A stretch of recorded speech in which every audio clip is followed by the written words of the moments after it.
what I find really interesting? Not too long ago, I actually ended up creating my very own interpretation of a public domain Spider-Man by utilizing a Halloween costume from the 1950s, which actually ended up getting me thinking about having to create his entire roster of villains. And for anybody who's a Spider-Man fan, you know in particular that Spider-Man has more villains than there are sand at the beach. So I think it comes to no surprise that after creating my own public domain Suicide Squad, that I think I should be actually on par with creating, well, roster of Spider-Man villains. Okay, look, you saw the thumbnail to the video, you know what's exactly going down right now. So I think you heard enough of me talking, so how about we get drawing? Public domain, Sinister 6, let's go! Before we continue, I might as well set a few ground rules for this little video. Number one, I'll be creating this team not as a 1-to-1 ratio of the Sinister Six, so I'm not going to be able to find exact copies for each character, and you know what, that's totally fine because it makes it a little bit more unique. And the primary reason for that is in the off chance I ever decide to turn this entire idea into an actual comic, I would actually have a little bit more fun writing this out, and not only that, you know, the potential of getting sued by Marvel and or, you know, DC if I ever did my DC related content won't really bite me in the butt. Again, to anyone out there who ever wants to do anything public domain related, please do your research and try to find every way to make it vastly different from the big two and other companies that have ideas like this. But again, I am done with the rest of all this legal jargon. Let's actually get to the first drawing, that being Punchline. Starting this roster of original to somewhat knockoff-ish characters is Punchline. Now, to my knowledge, I think this character actually exists maybe in DC Comics if I'm incorrect, but that's honestly aside the point. You can only do so much with clown-based characters before basically every good title or name is taken. But in my rendition, I decided to make him like a combination of Harley Quinn and Joker, but has the same mentality like that of like the Green Goblin in a weird way, giving you, well, this rendition of whatever of the Black Clown that I just call, well, Punchline.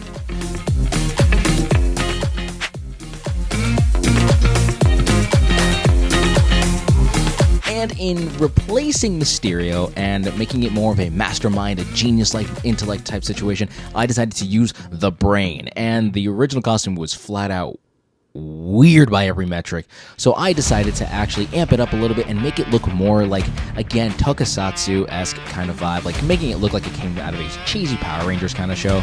But either way, I love this design, giving you the official rendition of the Brain.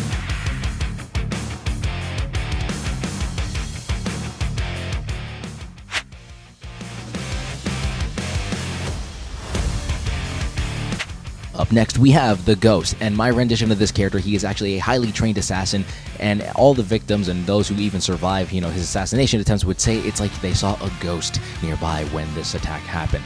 And you know what, honestly, I kind of love this idea for it. I love how tactical he looks, and also the fact that he is somewhat covered, so this could actually be like a legacy type of title passed down from one psycho to the next. What do you guys think of my interpretation of the Ghost?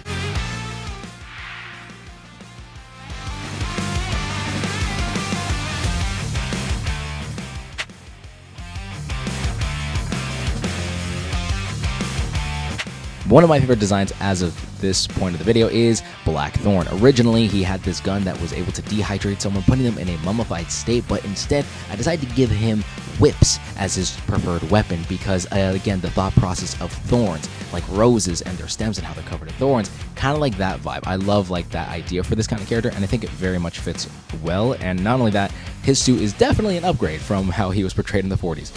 But what do you guys think of my rendition of Black Thorn?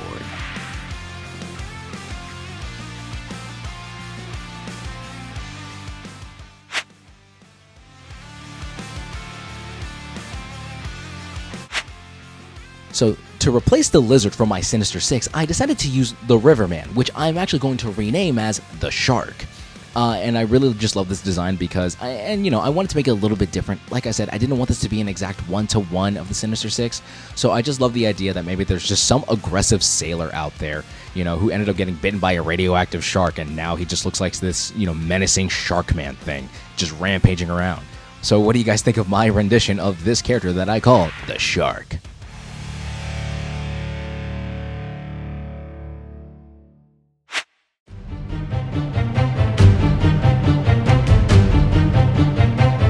Now, to kind of have my own interpretation of Electru, I decided to use the public domain character Electru. Yeah, talk about fine line right there. But in this rendition, I ended up asking one of my buddies, T.S. Luther, who ends up writing comics, so you should go check him out. I asked him to just give me a random color, and he said orange, and well, next thing you know, boom, I ended up using orange and blue as complementary colors for his costume, and it's very reminiscent of Electru, because Electru definitely has, the brightest color scheme by far, and he does look like a pseudo superhero. So honestly, I think this very much fit the vibe with that kind of character concept. So what do you guys think of my rendition of Electru? And I saved the best for last. So imagine if Doctor Doom and Green Goblin ended up merging together. They would probably create this exact character here, the Green Demon. This is actually a combination of a few other public domain characters that has a bit of a green color scheme with them, that being, the Green Devil, aka there's also the Green Mask, and I think there's another Green Mask, but essentially the whole gimmick of this character is that he knows how to utilize science and magic, making him an intensive threat. And honestly, just imagine seeing Spider-Man fighting off this interpretation of this character. I mean, that would be pretty scary. And I mean, look at him. He has the classic Green Goblin vibe. I mean, look, I'm already talking way too much. So what do you guys think of my rendition of the Green Demon? To recap everyone that we have so far, we have the Shark, the Punchline, Green Demon, the Ghost, Black Thorn, the Brain, and Electru. And with this menacing team combined, they are the Sinful Seven. And I told you I had to make it a little different in comparison to the Sinister Six. Okay, that was a lot of yapping. I really need to take more naps, but that's aside the point. Anyways, if you got this far into the video, comment the number 7 in the comments down below to let me know that you made it this far into the video. And while you're commenting down below, you might as well hit the like button. You know that you enjoyed this kind of video and you want to see more videos like this for later down the road. And heck, if you want to see said videos like this for later down the road, you might as well hit the subscribe button. So then that way you guys can get notified every time a new video like this pops off every Monday, and God willing, and hopefully, potentially Friday. Enough of me talking for this halfway point. How about we get drawing the poster for this episode? The Spider versus the Sinful Seven. At this point in time, Ben Cooper's only been the Spider for what, about a couple of months or so? And during his time, he's been making a ton of enemies. Trust me, you'd be surprised how many supervillains you'll be encountering just in one singular day in New York City. But nonetheless, the Spider's been able to take down every single one of these villains one by one. Sure, they had a few aces up their sleeve and managed to pull a good trick or two on him, but at the same time, they never really managed to pin him down completely. No matter what ended up happening, the Spider always came out right on top, defeating the bad guy and saving the day. But what happens when you actually get a bunch of superpowered freaks in the same prison that was all booked by the same singular hero? Talk about one sinful thought of teaming up together. That is exactly what this team has done. They used their combined powers of ultimate intellect, strength, and every variation of skill that they were able to obtain in the streets of New York, and they managed to bust out of prison with all their goodies. Now this team had one goal and one goal only, and that goal was to squash the Spider that essentially got them into this place to begin with. Realizing all 7 of them combined made such a sinfully delightful team, they decided to name themselves the Sinful Seven. And with their horrific powers combined, they do everything they can to squash and wash the Spider of New York out of the way.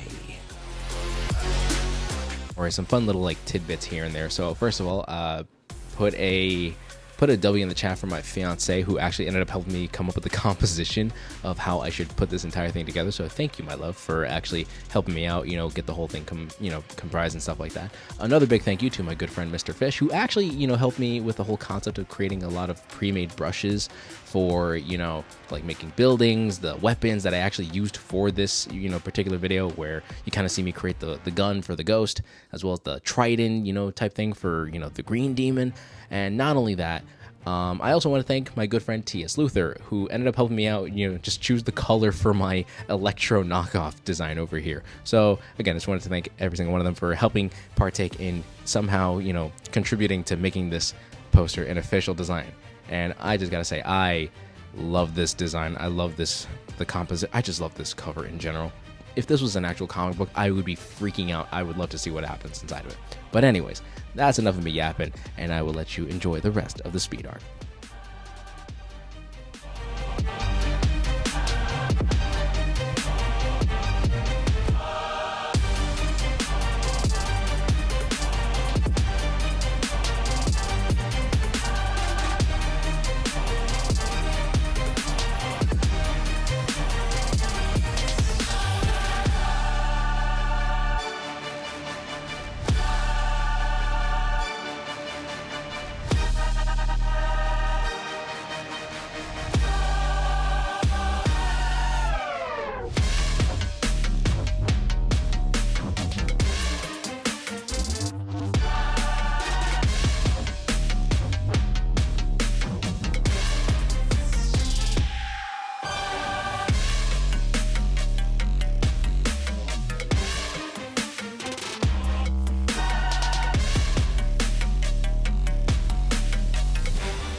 And there you have it, the official poster, or the official cover for The Spider versus the Sinful Seven. And I mean, like, come on.